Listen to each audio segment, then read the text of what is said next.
किसी ने क्या खूब कहा है, जिसकी नीयत साफ़ होती है, उसके कदमों में जमी होती है, और जो आसमां में उड़ते हैं, उन्हें कहाँ तारों की कमी होती है। हेलो दोस्तों, मेरा नाम है अमित कुमार और मैं लेके आया हूँ एक छोटी-सी कहानी।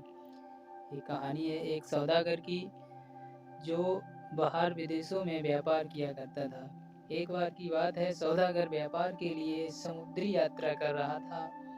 तभी समुद्र में उसे एक सुंदर सा पत्थर मिल गया।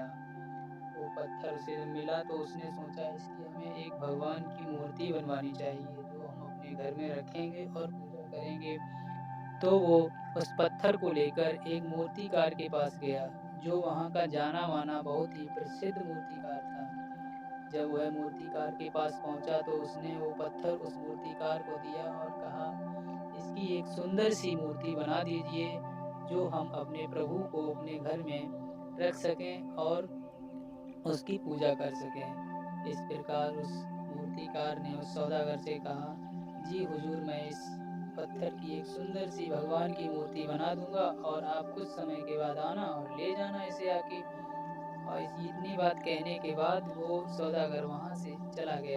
दूसरे दिन उस मूर्तिकार ने अपनी छेनी हथौड़ी ली और उस पत्थर को काटने लगा। जब भी वह हथौड़ी से उस छेनी पर प्रहार करता तो उस पत्थर पे कुछ न होता। वह जब जब उसको काटने का प्रयास करता, लेकिन वह पत्थर नहीं कटता था।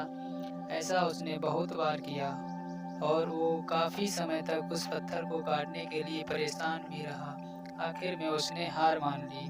उसने प्रयास करना छोड़ दिया और वह उस पत्थर को रख कर सोचने लगा कि अब इसकी मूर्ति नहीं बनाई जा सकती है। इस प्रकार उसने उस पत्थर की मूर्ति न बनाने का निर्णय कर लिया। कुछ समय बीत गया। जब सौदागर वापस आया तो उसने मूर्तिकार से अपनी मूर्ति वापस मांगी। तो मूर्तिकार ने उससे कहा कि मैंने बहुत प्रयास किया, लेकिन मैं उस पत्थर को नहीं काट सका, इसलिए मैंने आपके पत्थर की मूर्ति नहीं बना पाई है। इतना कहने के बाद वह मूर्तिकार उस पत्थर को उस सौदागर को दे देता है। वह सौदागर उस पत्थर को दूसरे मूर्तिकार के पास ले जाता है और कहता है कि मैंने ये पत्थर एक दूसरे मूर्तिकार को दिया था, उसने इसकी मूर्ति नहीं बना पाई, क्या तुम इसकी मूर्ति बना सकते हो? तो वह दूसरा मूर्तिकार कहता है, हाँ, मैं प्रयास करूँगा। उसने जैसे ही उस पत्थर पर छेनी हथौड़ी से वार किया तो वह पत्थर टूट गया।